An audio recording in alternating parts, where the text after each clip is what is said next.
and studied engineering, and then was a pilot in the Air Force for what, 8 years, Jack? 9 years? I don't. Eight, How long did they keep you? eight, uh, 8 years. 8 years. Okay. So he then, I think, moved to Florida in 1978. And for those of you, many of you know Jack Miller or have heard of Jack Miller. Jack Miller was a good friend and partner with Jack Shea. And for some reason, the real estate planets aligned in the late 70s, early 80s. And some of the best minds in real estate ended up in Tampa working together and giving seminars. I was the beneficiary of that group. It includes Jack, who's with us now, and Jack Miller, and Pete Fortunato, John Schaub, Jimmy Napier, guys that really contributed a lot of knowledge to what we're doing, you know, what we're trying to do with real estate.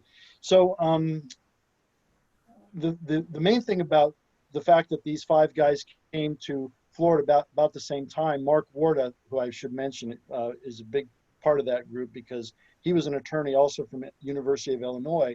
And all of them, but particularly Jack, and Jack, you'll correct me if I get any of this wrong, but all of you guys, particularly you and Jack Miller and Mark, worked together to perfect the legal documents and the strategies that you're going to talk about today. So these are battle tested over years with an attorney who made improvements and changes to reflect what needed to happen to make the deal more solid, both for the buyer and for the seller. And with the lease options, I just want to mention that, you know, any deal that you're putting together as a new investor, you have to put it together and structure it in such a way that it protects both you and the seller, because sellers, unless they're really just desperate and about ready to give you the house, are not going to enter into an agreement where they're not you know, adequately protected and where their interests aren't covered as well. So the fact that these documents that Jack and Mark Warda and Jack Miller came up with and perfected over the years, they really reflect real deals that can really be made with sellers on properties. And sometimes for me, that's often made the difference, having good paperwork and a good approach and knowing how to talk to the seller about what I'm trying to do and how it protects their interests and as well as mine has been very useful to me, and it's been the difference between making deals work. So anyway, without further delay, I'm going to introduce Jack. I think we have, how much time do we have? About, Alex, how much time do we have left in the meeting? We have been known to go as long as 2. We did when you. Oh, well, I guess for Alex, the meeting's over now. So No. Jack, we have about 45 minutes to an hour. We'll see if you want to start. You want to? I'm okay. Okay. I could go on for days. All right. Well, first of all, Jack, you can correct anything I got wrong in your bio. Did I get it all correct? Better than reality. Yes. All right. So you want to talk a little bit about the? I talked about the lease options, and we've discussed trusts a little bit here in the meetings over the months. But do you want to talk a little bit about the lease options? Yeah, I'll talk about that. And just you know, a minute or two about the other topics because they interconnect. You know, they're really a lot of synergy between using trusts with options and IRAs and all that stuff. So they do link up well. So are you, what I do with next week, I'll have some PowerPoints. What I have today, or what I'll talk about first is I heard, and thank Edison, I've been in that territory and I've been to those meetings, and as good groups like we have around Tampa and Plant City. And these real estate meetings have been very beneficial to me. Met people, met partners, met lenders, buyers. So anyway, I have a 1031 exchange business, and I see a lot, and we done thousands, and since 1986. And I heard today some opportunities, or people had a lot of equity in property and there's a lot of good deals out. 1031 exchange is a way to free up that money, and you have time limits. But on replacement properties, you don't have to own the first one a year. On replacement properties, there's no holding period. So people like Jack Muller did exchanges for years and years, and the replacement property that you buy, you can sell a week later. No holding period required. So a lot of inside unknown information about 1031 exchanges are a very good tool, inexpensive. We're nimble. We get things done rapidly. So that's I heard a couple of opportunities for that. So that's one thing that since there's a lot of territory that on my website, which Charles Hayes has, Charles Casey Miracle has put together for me, and we recently installed 4 5-minute videos about each topic. So there's 5 minutes about trusts and 5 minutes about options, and then Charles Hayes interviews me, or I interview him about the IRA 1031 exchange. So it has the main points. So you're welcome to go there, jacksharealestate.com, and to want to hear, the high points, the benefits, and of course they all have some hitches. But I was fortunate to hook up with Mark Warda, who we both went to University of Illinois, and we grew up in Chicago, where the land trust was the law since 1891. Everything was done in Illinois. My parents had investment properties, and they wouldn't loan money on properties unless it was in a trust. I heard my father talking. I was 12 years old. I was the janitor at the place, so I didn't understand. But when I got to Florida and found out, Florida has the best land trust statute in the country. It says the trustee is not liable and the beneficiary is not liable. We don't know who's liable, but it ain't us. So it's something for people to look in. We've got thousands of people with these courses, do their lawyer written documents, and coast to coast, it's valid in all 50 states. So trust, to me, I can't imagine being in real estate without having properties, including my home, in a trust. And if you've owned some, or I know a guy, I call him Jake, that has some mobile home parks and some properties, you wouldn't want to go there. you wouldn't want to, and the trust is a kind of a firewall that where the inmates didn't really know who the owner is.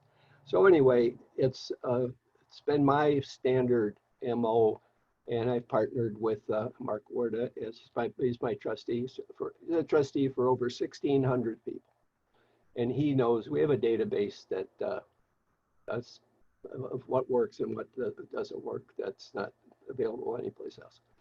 So anyway, if you don't use it, you might think about it because you could do it yourself. But let's next week we'll talk. But for the time we talk today, and because the Casey has PowerPoints and outlines, but his partner Jack was not able to put that together. So I'm going to be talking about today. Can tell me when you can read this, or more or less, or about so. A little closer, Jack. Pardon? A little closer. There you go. Okay, options in all markets. Yeah. Okay, well that's what I have found, and I turned out was my main way of buying real estate. Because I didn't buy it, I lease optioned it, and I had dozens and dozens, and I got 35 houses from one guy, and I already had plenty. So the option, and as Charles said, or anybody was around in 07 and 08, I was of the belief that the market would only go up. Well, then we found out that it wasn't true, and they went down, and most my rental properties in Florida were cut in half. The $120,000 house became 60, and I don't know how it was in your area, but I believe it was pretty close. So I didn't lose any money at that point because I didn't really own them, and I found I was able to get the owners to adjust the option price down to reality from 120 to 60, and they faced reality, and they knew that if they called Century 21, they'd find out that that's what it was worth. So what I like about the options is high leverage, minimum cash. The first Jack Miller seminars I took, he was big on options. And I took a big course that he had. He said, you don't need much money. You don't need much experience. You don't need much brains. And I said, that's my bio. There I am. That's me. I have all of those, or none of those, whatever. So I started doing options. And after some time, I built up some cash and built up a fair amount of money. And I could write a check for a property. I couldn't have anybody give me a reason why I needed to be entitled, because along the way, I figured out how I could depreciate the property I had on option and get the tax benefits for interest and taxes and depreciation without being entitled. You can't find that stuff anywhere else. And at the end of the day, when I decide to sell some years later, I could do a 1031 exchange tax-free without owning the property.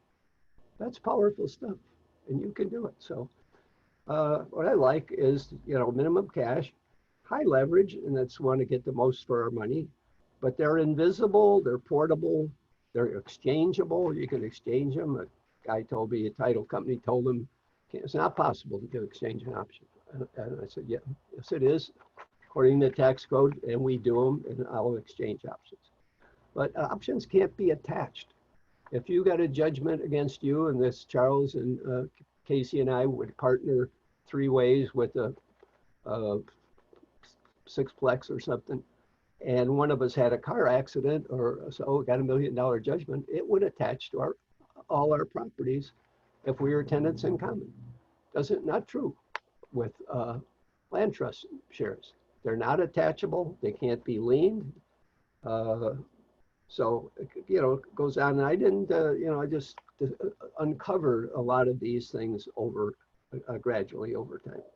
So I use it. I do notes. I do personal property, which buying a mobile home park, and then you buy the mobile homes separately, and they're in a personal property trust. Cars, boats, airplanes. So the trust is, structurally, it's safe, it's protected by law. So the things, risk, we saw it with the market declines. I heard talk about sinkholes. We have sinkholes. Here in Spring Hill is a house that you just saw the eave, little bit sticking out over the ground line. So we have a lot of sinkholes in this Clearwater, Tampa area. So, floods, we have floods, we have hurricanes and mold, depreciation, etc. So the losses were limited in a down market, and if it went up, you got high leverage. And I found at the end of the day, when I computed with this, essentially the option, but I would lease purchase the property from the owner, but with a reasonable down payment, but $15,000 or some cash, not $100, and it was enough to solve their current problem, which might have been credit cards. But all the houses, a good option prospect, are not Century 20, they're not MLS, they're with a little bit of distress. They need to move, bigger house, smaller house, transferred, divorced, and then so those are the properties that are a little less than perfect, and they're the candidates. So when we get them, what do we do? So I early on gave options to all my tenants. I thought that was clever. And they behaved a little better. They did a little bit of maintenance. I found that I heard in seminars that if you option tenants, they'll do all the maintenance, they'll never bother, they never hear anything. Then I did reality, and I found out that wasn't true. You're lucky if they'll fix a drippy faucet, you know, and they're certainly not going to put a roof on for you. That we know, you know that. So, but the tenants, they did behave, and we had a database. My wife had. We had between me and I partnered with Howard Cook on some properties, and my own and so a few others. We had 100 houses, and we had them for 10 years. So we had 1,000 house years of data, and we changed our contracts. We learned some things we forgot. The next 10 years, we didn't make any changes. We had fixed all the gaps. And the contract is pretty safe. But one thing I found out, when my tenants wasn't paying, I called Mark Warda, attorney. He was also working and practicing attorney. He says, well, evict him, throw his stuff out on the street. I said, I tried, but he hired an attorney. What? He hired an attorney. And we knew the guy, Tom Donnelly. We go to the courthouse in Clearwater, sit in front of the judge, and the judge says, you can't evict that tenant. He has an option. It's a title right in real estate. It must be foreclosed. And we looked at each other and said, duh, it does. So this was like 1986. So we sat around and had to brainstorm for a while and figure it out. We came up with a contract for option. Looks like an option. It's not really an option. So that was a $10,000 seminar. Anyway, it's been an interesting ride. It's been good to me after you know, getting shot at for years in airplanes and the corporate world. I was in the corporate avionics and simulator world for 10 years, something like that. And I was told I wasn't a good fit for the corporate world. I said, okay, so I moved to Florida and started buying properties and cleaning toilets and painting them like you guys do, but I own them. So anyway, that's to me, when you have that, and with the tenant, we could convert 75% of our option tenant to owners, because we didn't put them in the house unless we qualified them that had a real job, W-2 job, they were bankable, and on the way out, they could get, we didn't have these 4% loans or in those days, but they could get financing and take us out at retail. And the gap had gotten quite large because we were getting the buy down on the mortgage. We were getting the market appreciation. And a typical, I was in the Chevrolet modest house business in the 80s. They emailed you in West Palm Beach, Crossley Drive? 2-bedroom, 1-bath, 3-1 block, not fancy. There's no Clearwater Beach or stuff like that. They were clean, work-a-day people houses, and I still have some of those, and they're block houses. You can't blow them up. Talk about the indestructible house. I think an all block house on a slab is pretty indestructible. So,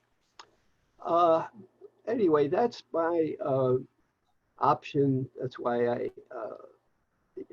favor, I suggest. So that, of course, is available.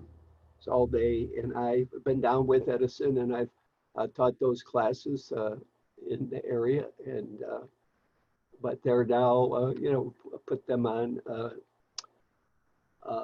video, and I'm kind of in the end and spend mode. I have a lot of mortgages coming in. I just don't know where my wife hides the money. But I get Hey, it. Jack. What's that, Joe? Hey, I was going to ask you, I wanted to mention, because there's a lot of pros on this call that are very experienced in real estate, but there's also some newer investors that are kind of starting out from the introductions. And so you're in a kind of, like I find myself now, I'm in my mid 50s. I started 21 years ago. I've got a portfolio that, could be better, could be worse. I'm pretty happy with it. I'm sort of trimming branches in the garden. I'm not buying aggressively the way I was 20 years ago, but I am buying, and I'm constantly looking, but it's a little different mode. What I think is interesting about your use of lease options and trusts is that you had an idea of, when you were buying 20 years ago, you had some idea of how you were going to exit those positions, whether it was selling right away or selling in a land trust later on. So 2 questions from that. The first question is, what advice would you give to some of the newer investors that are starting out to use to use lease options to acquire their properties? And then the other question is, can you talk a little bit about the end, sort of how you shape things up in terms of being a lender on the properties that you bought with lease options and trusts? Well, the person that they buy it, they build up considerable equity, and it's in a trust. They can exchange out of it if they have and buy 2 or 3, and have to get the same amount of debt. So exchanging out, selling. I've got some exchange guys that they want to take money out of an exchange, or they don't want to replace the debt. I said, okay, here's the tax, $50,000. Well, how do I avoid it? Well, I don't know. The tax code is the tax code, and I go by it. So for any investor, it's a low entry cost, and if you hang around for a while, I don't know what's going to happen with this market. But I think these houses, everybody needs a house. Everybody doesn't need an airplane or a boat or a whatever. Everybody needs a house. And there's more people. The realtor surveys found 65% of renters would like to own a house, and only 35% can afford a house. So there's that piece in there that if you can help them buy a house, they're happy campers, they pay regularly, and sometimes when they leave, they bring the deed, or we put someone else in. So I think it was good for me, Charles, because I didn't have a lot of money. And I started with the options, and I was able to pyramid those. And when I did have a fair amount of money, I still did it. I didn't think, why would I write a check for a house? And it just takes a little more digging to find the candidate that and I like for some a little bad fascia, a little bad soffit, painting. I don't like the $50,000. Oh, hey, Jack, you muted yourself there.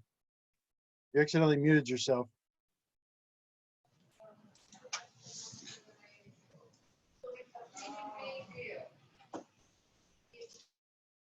Jack, put the cursor down at the bottom left of your computer screen, and where it says mute, click that mute button.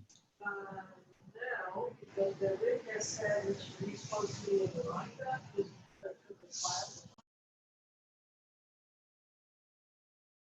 I don't know, Alex, you didn't mute Jack by accident, did you? Jack, you're muted. Okay. All right, thanks. Jack, you muted yourself by accident, I think. If you move your cursor down to the bottom left of your Zoom screen, your Zoom meeting screen, there you go. On? You're back on. Yeah, now you're on. All right, we lost you for a second, but you're back. Okay. Okay, so that's that's it. Next week, I'll have some PowerPoints and some more slides on trust, because I see thousands of people coast to coast.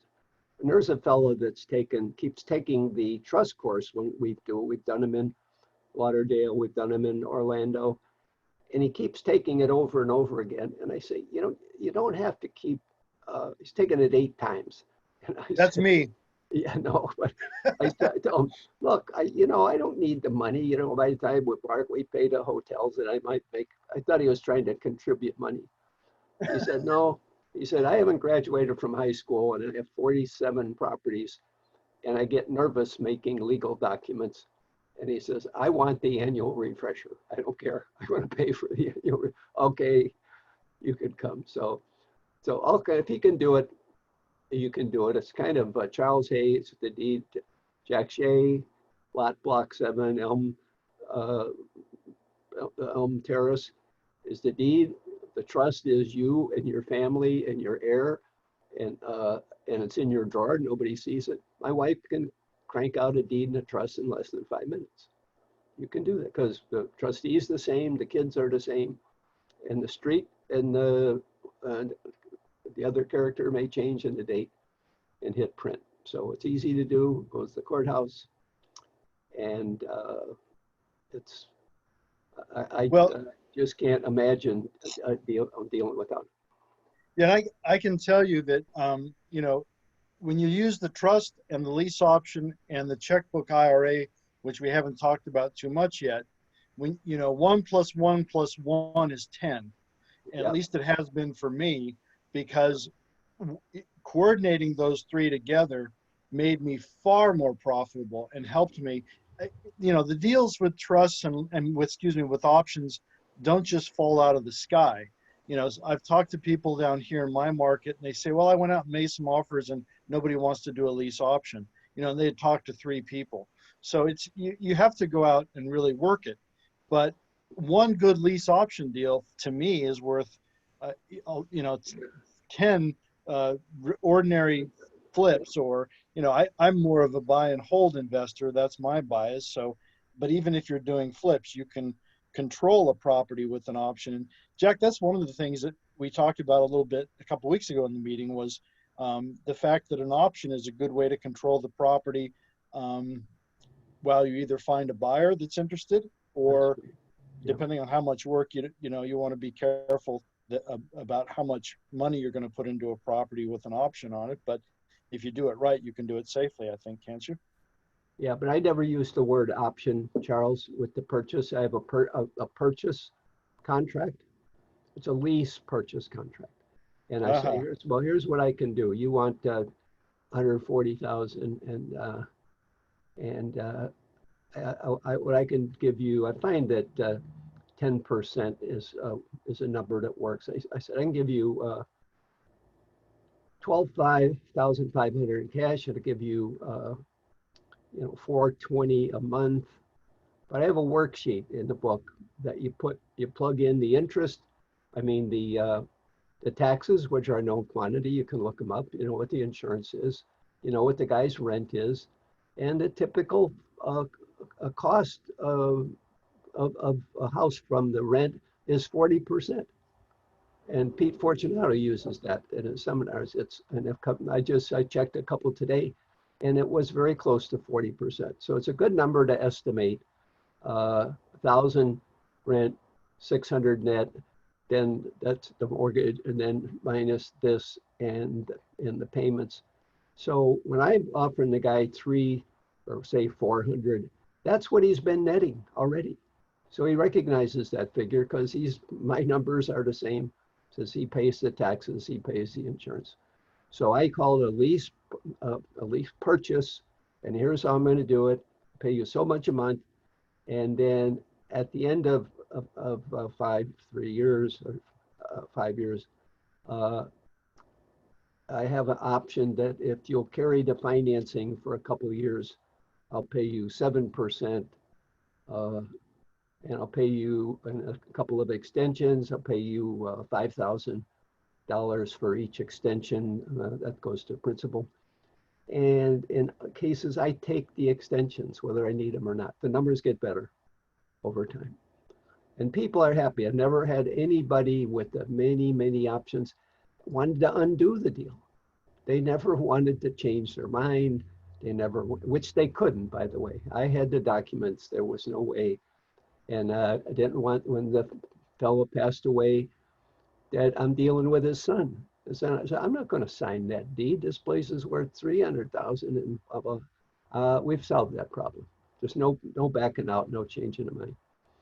So anyway, it's, you know, these lessons and these improvements came as these are the slashes on my back, Charles, as seminars. Whoop, oh, heck here, that was $8,000. And so it's pretty well, nothing's changed in the last 10 or 15 years. Mm-hmm. And Okay. Jack, are you going to talk a little bit next week about IRA investing, or I don't know if we have too much, how much time we'll have. No, I will talk about a land trust, personal property trust, and then the IRA as a trust that fits in the trust family, like you say, Charles. And there's a lot of synergy between those. I have, my wife and I, we have several IRA checkbook trusts where our IRA money is in those trusts in the corner bank, and they're not, the money's not with the custodian. So I can write a check on a Saturday afternoon for a house or a note, and I don't have to go to the custodian. I don't have to go get a check and wait some days, pay a fee. And then when the rents or the payments come in, they, with the regular system, the money goes to the custodian, goes back in there, and then you have to jump through hoops to get your money out. The IRA checkbook thing, all your money's in the corner bank. I'm looking out the window at Fifth Third Bank. All my money is in that corner, and several other guys, some of my Air Force friends that I manage, you know, handle their money or invest with them.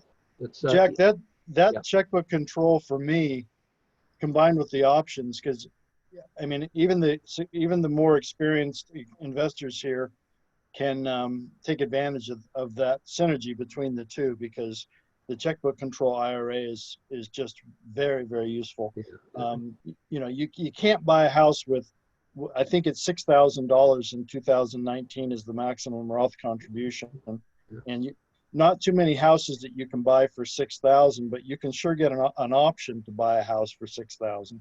Yeah. Right. But all another big plus with that is all the rent payments and note payments and flip money goes right to your corner bank. It never goes back to the custodian. I'm looking out here. I don't have $1 at that bank. I cash checks. I deposit checks. All the money is in my accounts, not theirs. And the velocity of your money is greatly improved. I came up with, you just got that out on the street without the delay, you'll make 40% more money than you would with the money going to the custodian, with pays no interest. Then you get it, you know, then you have to go get a check and pay a fee.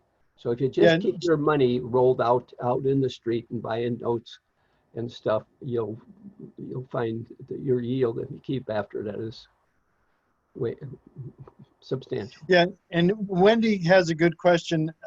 Wendy Gladstone, she's asking, you know, does the money go directly into your account? And I think, Jack, if you could just, it's going into an account you control. We should put it that way, rather than your personal account. It's going into an account you control. Yeah, well, that's a good question, and we'll talk about that in more detail. But if you have a money to add, like your annual contribution, first it has to go to the custodian. Then you ask the custodian to buy more of the interest of the trust. You can't put money in or take it directly out of that checkbook. That's against the rules. So it's a little hoop you jump through. So it's a good question, because we're with people deciding to drop $5,000 into their checkbook account. Any contributions go to the custodian first. Then you ask him, direct him by direction letter. Right. Thank you. That's what I thought. Yeah. Good question. Thank you. Thanks. Yeah. And Wendy, to answer your other question, contributions to an IRA are made from W-2 income, but there's ways that you can become a W-2 employee. yes, our corporations decided had made us W-2 employees. And if you look up the kind of pension plan you can set up in a corporation and how much money you could load into it, we had heavy money going into the pension plan. And then Merle closed our corporation, Keys Capital, rolled that into a 401k, rolled the 401k from the custodian to our corner bank. And I did the same thing a few years later. So you can get some powerful money untaxed from pension contributions. I mean, it's public information, or I'll remind you how you could do it. I don't know a lot, but I have a feeling that taxes are not going to go down in the next decade, right? If anything, they're going to, more likely that they're going to go up, right? Good guess, Charles. All right, well, guys, I think that we told Jack we'd keep it to about a half an hour today, and I think that we're at that half hour. I think if there are any questions, there'll be more to come next week, and hopefully I'm sure we'll have more people. So if anybody has any questions, Jack, would you be willing to entertain? I know I ask Jack a lot of questions every time so I know he's used to getting questions. Probably will be smarter than ones I ask. But anybody have any questions? I've seen your properties in Philadelphia and that, so okay, you just better treat me right, or I'll spill the beans. I've stayed in some of them, right? That's right. That's right. That's right. I have one question. This is Alan Hoekstra. Hi, Jack. Hi, Alan. First of all, I did buy the book called Land Trusts in Florida by Mark Warda, and it's great. And you mentioned a number of books. Between now and next week, or between now and a month from now, what could you maybe give a list of books to to someone that can be sent out, so we know what other books you would recommend we buy and read? And, you know, a lot of books are meaningless, but certainly this one by Mark Warda is very, very meaningful. And you can actually do things when you read a page, which is a kind of book to have. And maybe, I'm sure you have more.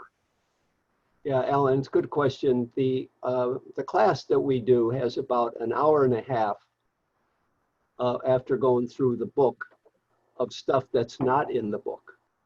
And that's the value. And this is why Morgan & Morgan won't take us on. Morgan & Morgan will not take a contingency fee case against a land trust because we have speed bumps for them. They don't know what they are or what, but they've tried and they can't get there.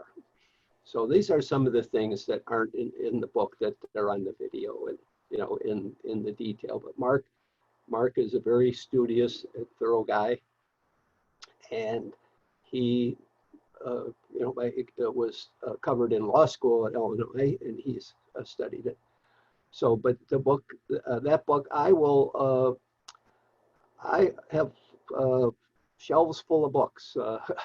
So, I will think about, you know, certainly. Good question, and I'll make a note, and I'll come up with some that I think will be helpful to you. Anything else? Any other questions, anybody? Okay.